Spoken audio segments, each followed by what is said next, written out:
From dog tags to ownership, heroes take the lead. Stories of veterans building trains with passion, drive, and speed. From service to success, we're here to inspire the quest. Dog tags to ownership, we're the best. Take the prize.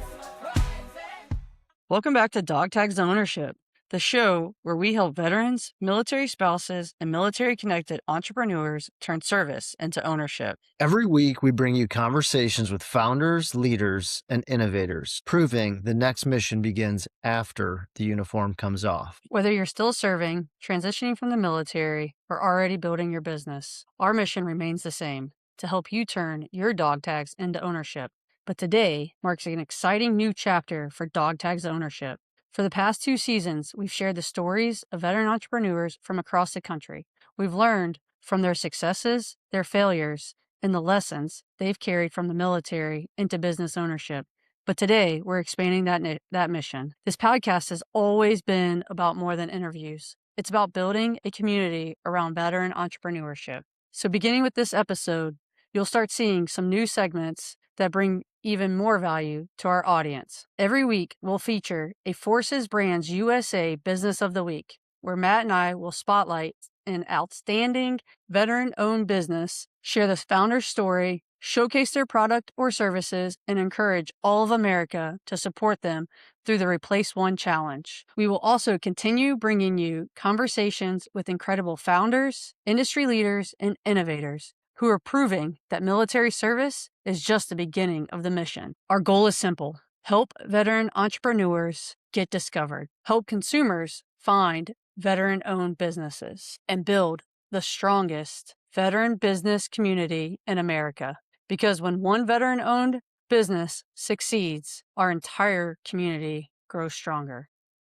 But before we jump into this week's Forces Brands USA Business of the Week, we have an incredible story to share with you from Tony Medrano, a great entrepreneur. So let's get into it. Today, we are extremely excited to introduce our guest to the show, Tony Medrano.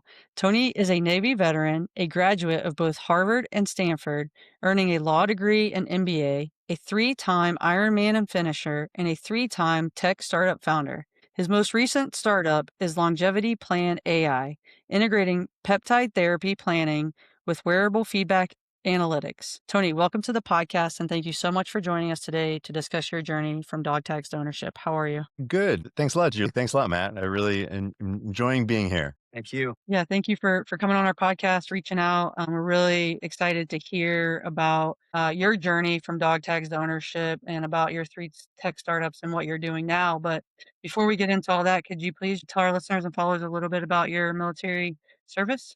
Sure. Well, I first, I applied to be in the military when I was in high school. An ROTC scholarship seemed like the only way that I could afford college.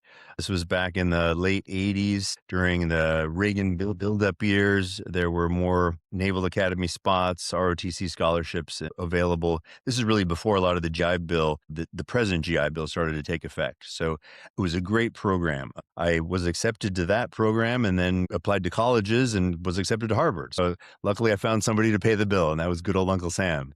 So I'm always a patriot, but I was even more patriotic at that moment. And, I left a blue collar neighborhood in Los Angeles County.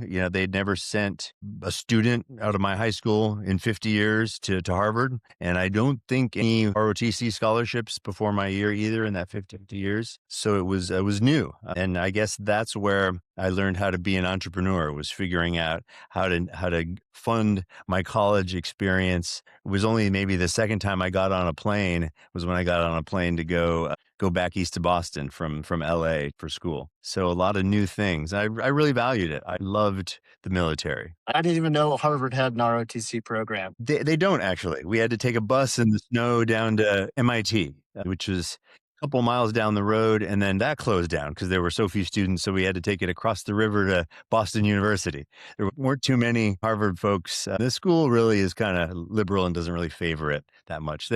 Most of their parents have money. But not mine. What was it like after you graduated from Harvard and you went into the Navy as a surface warfare officer?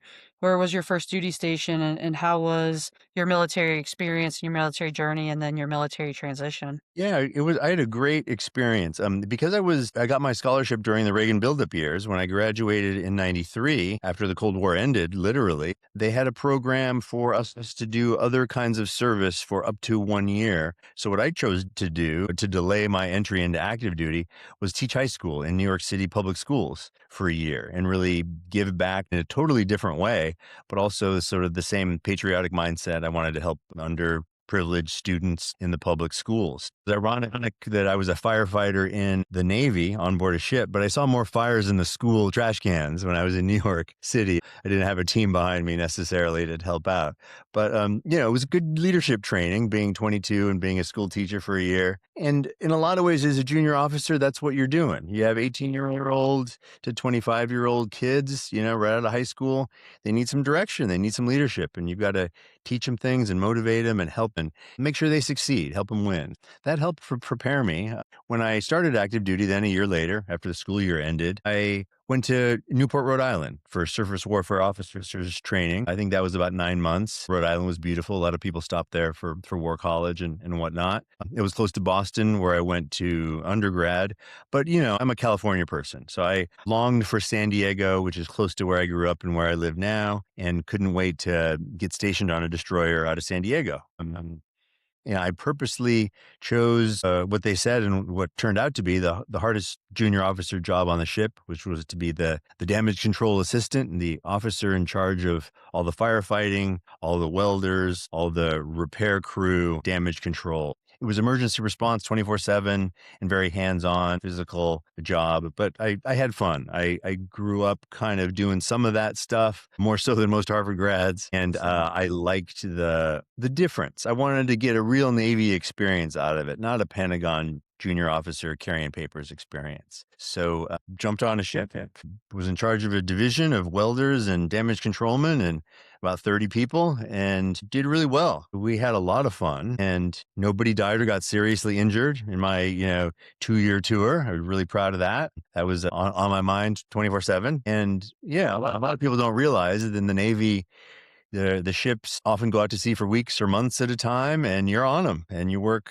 around the clock. Sometimes 6 hours on, 6 hours off. Sleeping's hard. And then in your downtime, it's not like you can sleep most of the time. You have your paperwork to do and your general administration. You're not just standing watch with binoculars on the bridge like some people envision. Or for me, it was mostly in an engineering plant, watching dials and power plants, making sure the engines were running all the time while the guys up top were driving it to make sure we didn't hit anything. So I had a lot of independence and learned a lot of hands-on engineering and some welding and some repair, and just had a wonderful adventure for 2 years. Drove through the Panama Canal back when it was owned by us, saw the South America on both sides, the Atlantic and the Pacific, and then went up to Everett, Washington by Seattle. Got to see that for a few months before I got out, and then went on to grad school because I knew I wanted to be a business person, liked entrepreneurial things, and decided to go to Stanford because that was where it was at. You could be an entrepreneur. I was in California. The weather was good. So it sounded like the perfect place for me to start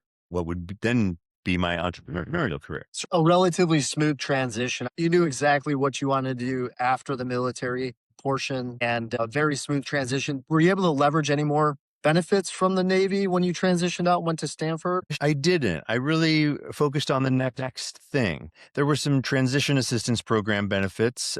For me, however, it was more, I loved my military experience. I put that in a box, still maintain the friends and the leadership guidelines and ethos to this day, but I didn't leverage the benefits. Since then, I've been part of some transition assistance programs helping vets get jobs and look for things because it's confusing.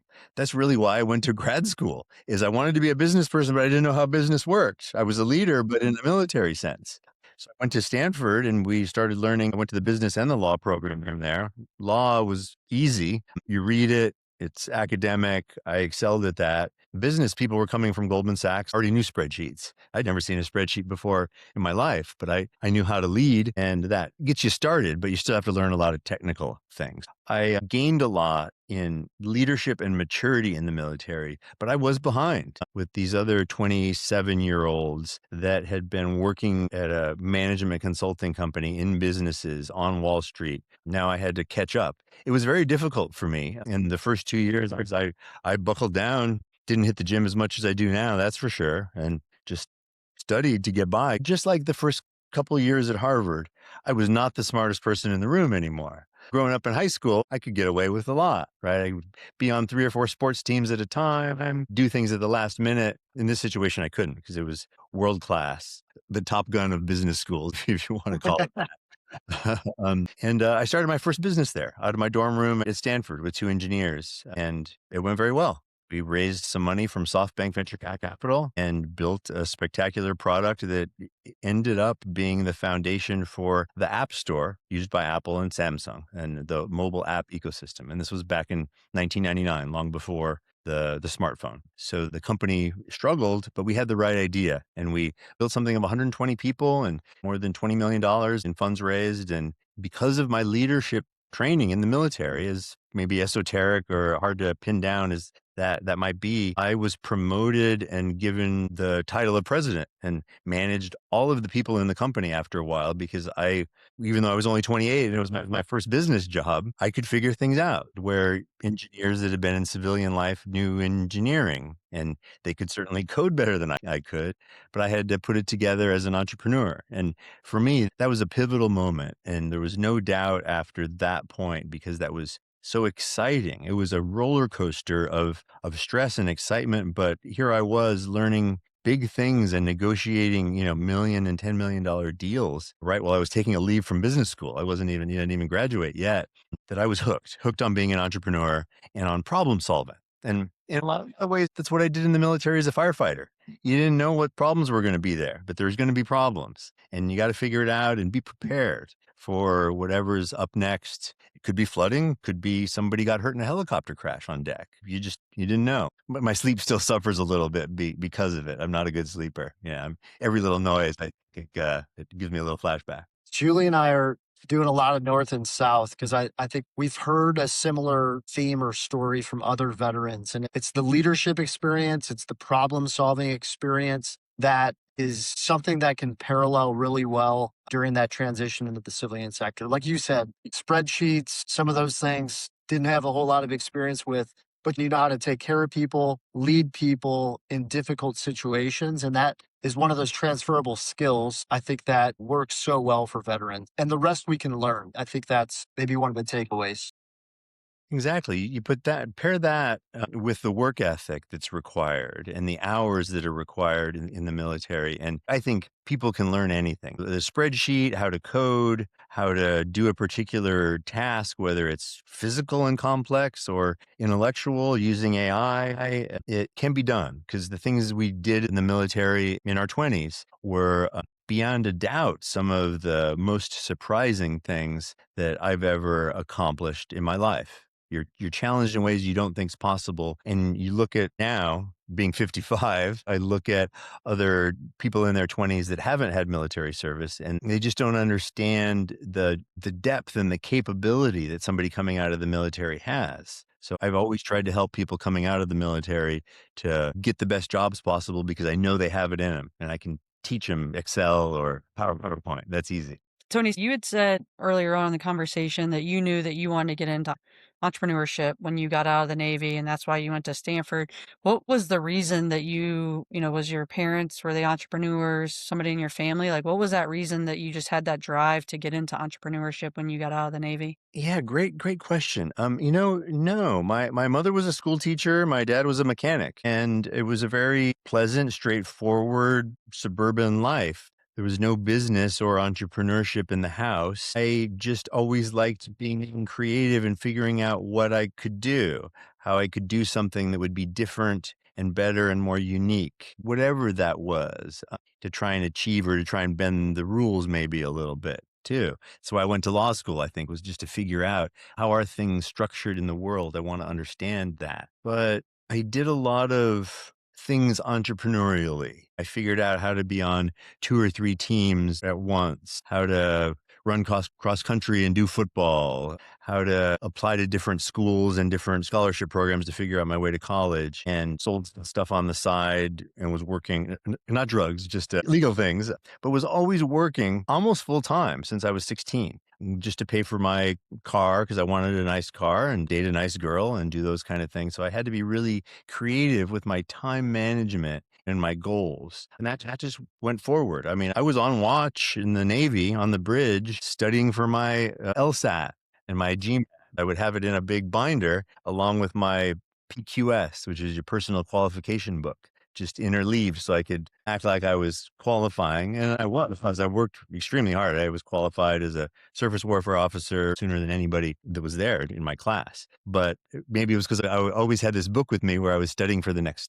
So for me, I looked at it like, hey, I know I want to have fun here, go to business school, learn about business. And then from there, I thought I wanted to be an investment banker because they made a lot of money and it seemed interesting. So I did interview and got a job there my first summer after business school, after a summer before that at a law firm, which I thought was great also. But right before my investment banking internship was supposed to start during my second summer, the three of us at Stanford started this business. We had a prototype of a mobile app and a system that went with it. And we went to Sand Hill Road to raise some venture capital. And they told us, go out and find some customers that are Fortune 500 companies and get them to sign a contract. And we said, well, what in the world is that like? But we figured it out from scratch with no parents giving us advice. Back to your question about why Stanford. Stanford, right in the middle of Silicon Valley, everybody was doing that. And it was the first generation of people doing that in the 90s. But still, you could learn so much from your friends and recent graduates and alums and just the community. You could sit at Starbucks and practically ask somebody about that, where you can't in the rest of the world. So it's always one piece of advice I got from a fellow Harvard grad who's now actually Undersecretary of Defense. He always said, when in doubt, just go there. Go to, the epicenter of where it is, and you'll figure things out there better. You'll learn where to go, where to be, and be closer. You can't do that over the phone or remote or on email. It's okay to work from home, but sometimes you got to be right in the thick of things. And that's a military trait too. For me, it was at least. Yeah, like absolutely got to be there. That was your first entrepreneurial journey, was with your two roommates at Stanford, your first tech startup. And then I know that you had another one after that. So how did that go from your first one to your next one? Yeah. After the market crashed in 2001, between the dot-com crash and 9/11, the NASDAQ went from like 5,000 to 1,000. Everything shut down with 9/11. I went back and finished school. I had about a year left at that point. And then I went to regular life, I would say, as like a VP of sales. So I think it's always good to have a fallback plan. I always had plan B, whatever we want to call that in the military, a fighting retreat type of scenario. So I took that regular job in tech, did that for 5 or 6 years to build the resume and the skill set and say, hey, here's my profession. I can be a sales leader at a tech company. Let me sort of work my way up again to be a president founder of a company with a little more maturity. And then maybe it's 10 years after my first one, I was actually hired as CEO of a small company. It was a mobile app platform that worked with a lot of libraries and content and government agencies to help people make better use of information on mobile devices. This is back in like 2010 or so. That was a great CEO experience. I wasn't the founder, but I was able to grow that company and sell it. And it was a great exit for myself and the investors. And then from there, now I had a little capital. Now I could go start an artificial intelligence company. So that's what I did back in 2016. I started artificial intelligence company out of my living room with a couple friends from Harvard, Stanford, and my business network. In 2016, we were doing conversational AI for businesses, and people thought we were crazy. We were focusing on chat conversations, and people said, why are you doing chat? That's a small market. Chat's never going to be big. And we gutted it out for 3 years and finally ran out of money and had to close it down. And then, a year later, Chat GPT is the talk of the world. Everybody thinks chat is it's always been there. So with both of those companies, I called it way too early. And just like with anything else, timing is everything, right? You can be in the right place, but if you're not at the right time, doesn't matter. It's not the right place. So sort of lost all the money I made in my previous role, which is another, I think, military way to look at things is you just get up and dust yourself off and value the experience and you move on. I was never one for glamorous life. I liked experiences, and sometimes getting stepped on the chest and having somebody run over you is an experience. But that artificial intelligence experience then grew from there because of my sales leadership skills and was selected by investors that worked with me to go into a 100-person company that had no revenue, but a promising product in the molecular diagnostics field. So I was able to make that switch into molecular diagnostics, learn really quick. It was like studying at any type of military course, but chemistry, biology, and how that worked in healthcare systems, very complicated, and then sell it right away to enterprise customers, Fortune 50 companies like Google, the NFL, the NBA, Netflix, ConocoPhillips, Albertsons. All these companies were my clients that I just figured out how to get to and sell them our thing and our home lab. And we grew from 0 in revenue to $1 billion in revenue under my tenure there, where I was able to own all of these super interesting accounts and help solve their problems in this healthcare tech industry.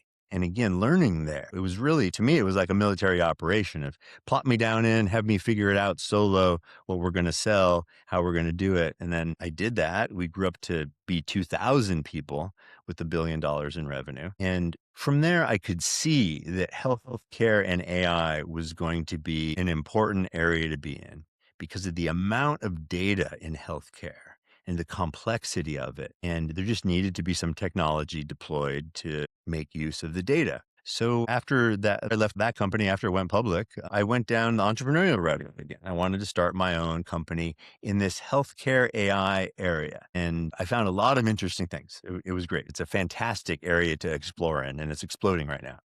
Tony, would you say that was the seed was sort of planted in your prior AI experience and then your most recent experience in sort of that biometric health field? Exactly. The seed was planted in my first AI experience because I just went straight for AI. I did my research for a year. I knew that that was going to be the next couple decades for my career and for the world, really. So I dedicated myself to AI. And then when the healthcare opportunity came along, before AI really started to take off, I liked that situation so much because of the opportunity to go from 0 and I could just see it. I could see what I could do uniquely because that was so entrepreneurial. And then from there, it was easy to see how big healthcare was, but I was a little timid. I had not grown up in healthcare, biopharma, selling to hospitals, those kind of things. So I tend to stay away from the traditional hospital sale type of, or the pharma biz dev licensing that some people do, and stick more to fitness and AI. This is where the explosion in wearable technology and the AI there, and also the sudden, and I think it's going to be sustained, engagement of people with their own health outcomes. This past 2 years, I've just seen so many people using so much data. I mean, I've got 2 wearables here because I'm doing an A/B test on with a Fitbit, a Google Fitbit, and then the Whoop, seeing which one is better and how accurate they are. There's so much that can be done. And then I started running Ironman triathlons in 2019 too, about the same time. So I was like, oh, great, this is going to be perfect. I'm going to get to combine my love of fitness with an actual career in AI. So for me, that was where I was going: fitness, AI, and with my risk profile, I don't have any children. I keep it lean and flexible. I feel like I'm still in the military and I can take a sea bag and deploy anywhere in a day with all my things and be effective. And I've done this before for consulting gigs where I'll take the next plane out and I'll drop right into a company and do something there. I have that same kind of attitude with startups. I can start a company right away with that mentality and figure out what I don't know and feel confident that I can learn it, or that I have friends now that can help me learn it. And now, of course, gosh, you can learn anything on YouTube, and especially with the LLMs out there like Claude or ChatGPT. So there's so many tools available. It's scary almost because other people can learn it really fast and maybe even faster. So there's a competitive element now that there wasn't.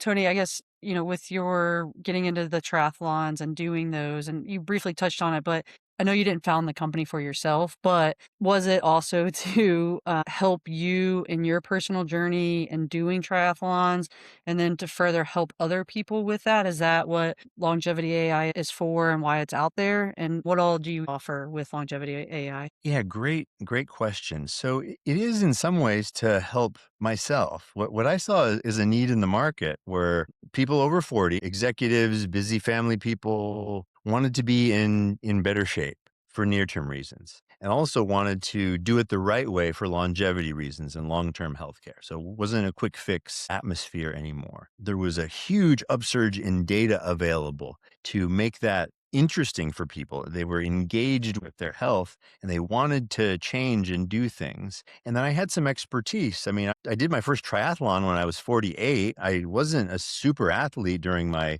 20s, 30s, and 40s because I was working so hard and on planes. And I'd been just like any other executive where you're tired. You don't have time to go to the gym and you're traveling and not eating well. So I've been through that cycle and a lot of people ask me questions. People were always asking me, hey, tell me about my health, or what should I be eating? What should I be taking? What should I be working out? So I started to mentor a lot of people. I started to film my workouts and post those, and I got a lot of interest. So I knew that I could help people that way.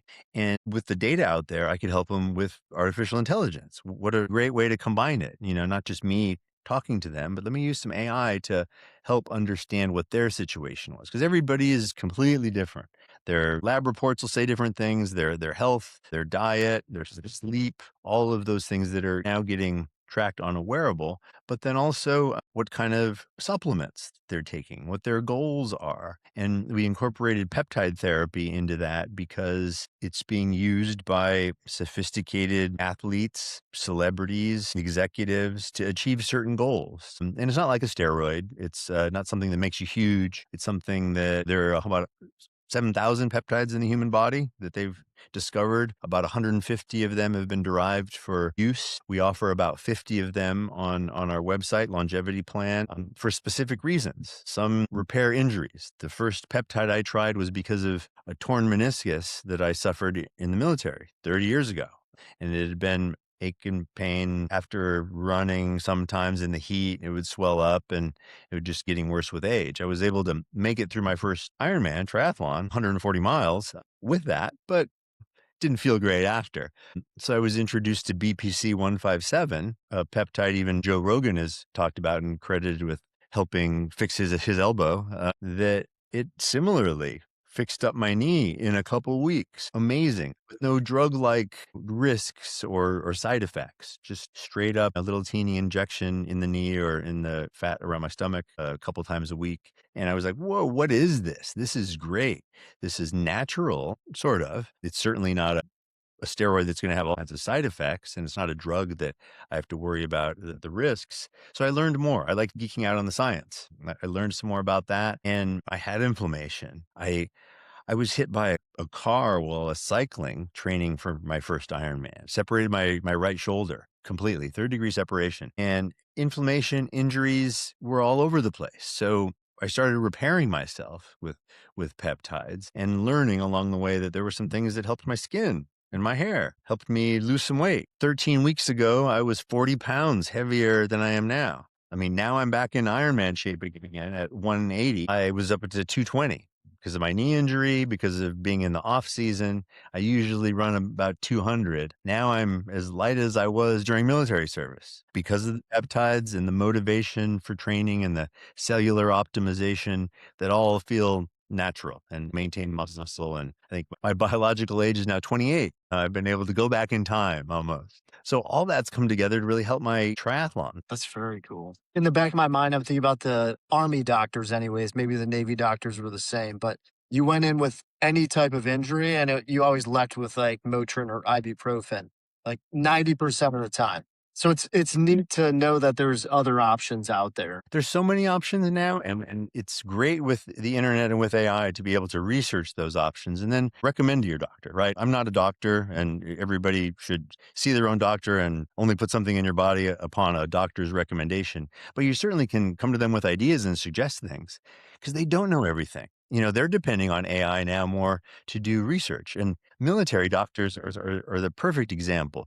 they're in a situation where anything could, I mean, they have to diagnose or react to battle wounds and maybe cancer and maybe child family injuries, all kinds of mental health issues. Perfect use case for AI enabled information to get to the practitioner.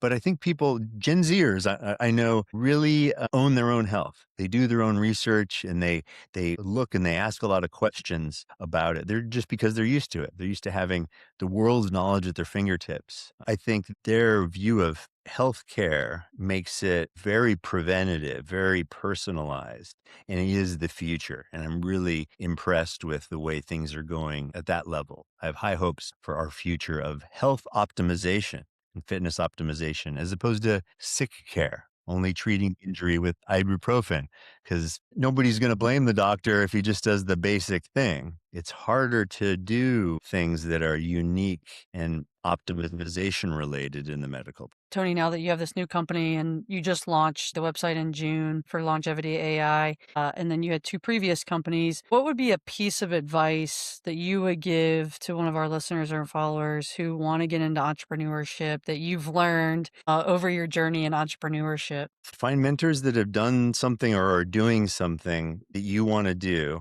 and work for them for free. Take out their trash, learn from in any way possible and listen to them, and then go do your homework. Treat it like you're training for a deployment. We all know how that is. You train, you repeat, you get better and stronger. You learn things from people that are senior to you and even people that are junior to you that have a technical skill. So you can be prepared for it because it's not easy. And the same type of contingency planning too. Things aren't always going to work out. It's not like a classroom necessarily. It's more like the field where random weather, world events just come right in and it will change the ball game immediately. And then ask other people in the military for advice. I probably take 1 or 2 phone calls a month from veterans looking for transition advice. And I always take them when they connect with me on LinkedIn. I'm like, sure, about 15 minutes for you. Absolutely. It doesn't matter what their background is or their situation is. If it's a vet, I'll help them. I mean, I'll do this the same with Stanford and Harvard grads too. I feel like it's my responsibility just to help somebody with questions through those type of connections. And, I may not be able to give them a job, which I usually am not hiring with their particular need, but I can point them in the right direction. And I've got such a big network and people are always willing to help, more people than you think. They'll be willing to help guide you. And also, maybe the biggest piece of advice, but keep your life as simple as possible. I think some people complicate their lives where they have so much baggage that they're then tied down to things and can't be an entrepreneur.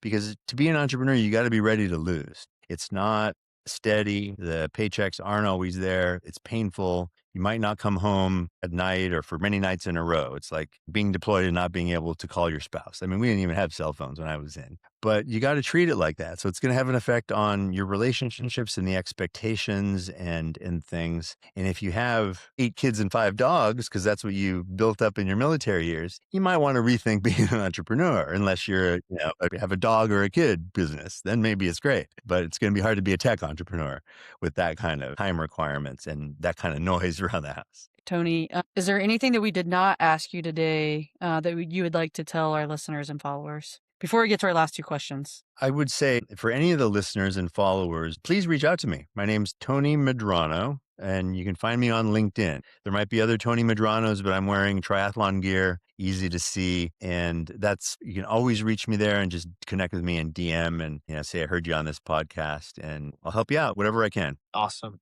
Yes. My question, the first of 2 that we ask every guest on every podcast episode is, can you recommend a book or audiobook or podcast, something maybe that has really inspired or impacted you to our listeners? I just read 2 books, one called Sea Stories. I think the other called Make Your Bed by Admiral William McRaven. So motivational, such a good speaker, and his University of Texas commencement speech, I think, sums it all up pretty well in 2 or 3 minutes, where he talks about SEAL training and never giving up and goes through 10 lessons of life. I would say that's a great place to start is with McRaven, because he's fun, he's concise, he's funny, and it's real hard-hitting result lessons from the field. You're going to be interested in anything you read from him. He's a kind guy with great experiences that just, in my mind, embodies the perfect leader. I wish he would do something in the civilian or political leadership, because I think we could all learn a ton from him as a role model.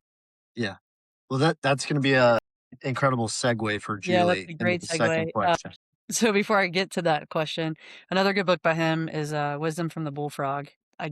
It's a great book. I just finished it, and a lot of great lessons in leadership throughout his career, but it also applies to civilian leadership and as well. So, but our final question for every episode is Admiral William McRaven authored the book "Make Your Bed: Little Things That Can Change Your Life and Maybe the World." So, Tony, and I guess Matt and I need to take a bet on this. Do you make your bed every day? I'm gonna say yes because you read the book. I'm going to say no. Okay. So, Tony, do you make your bed every day? I mean, I'd have to say no, not every day.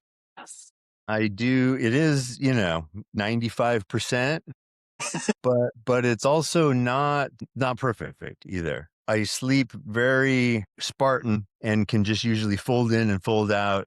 So I kind of leave it in a way that is easy. This may be from my firefighting experience. I can easily get in, get out any time of day. It's not crisp like McRaven would want, and 100% either. It's good. But it's certainly not messy. I would not have thought that there was.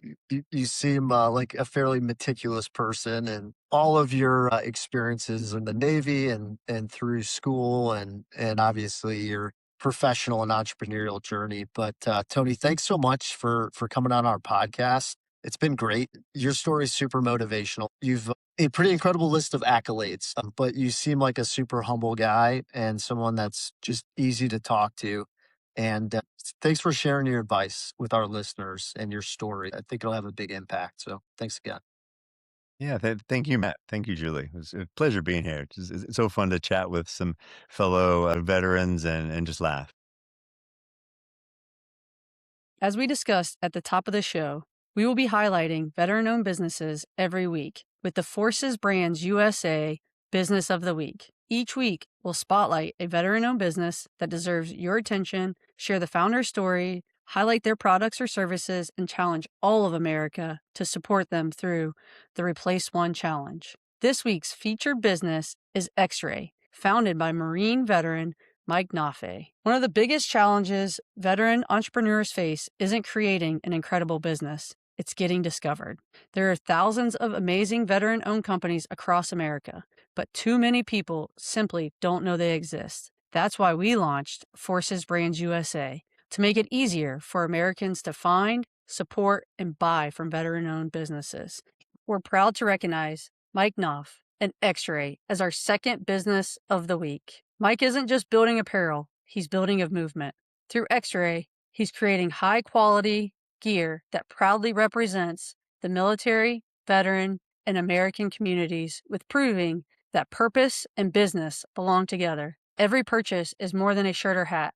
It's an investment in a veteran-owned business that's creating jobs, strengthening communities, and continuing to serve long after the uniform comes off. So as part of the Replace One Challenge, we're encouraging every American to replace just one purchase with a veteran-owned business. This week, make that choice with Exray. One purchase, one business, one movement. Support veteran-owned, support American-made values, and support Exray on Forces Brands USA or on their webpage. And so next time you're shopping for apparel, gifts, or gear, considering replacing just one purchase with something from Exray. That's all we're asking. One purchase, one veteran-owned business, one decision that helps strengthen Americans' veteran entrepreneur community. And imagine if one American replaced just one purchase every month with a veteran-owned company, the collective impact would be incredible. So congratulations to you, Mike, and the entire Exray team in being recognized as this week's Forces Brands USA Business of the Week. For 250 years, Americans have answered the call to serve. This July, answer a different call.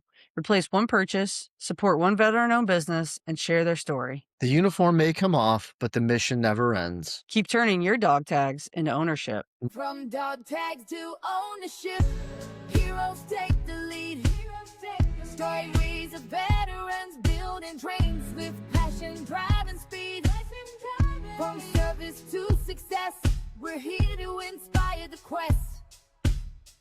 Dog tags to ownership, we're the best. Take the prize.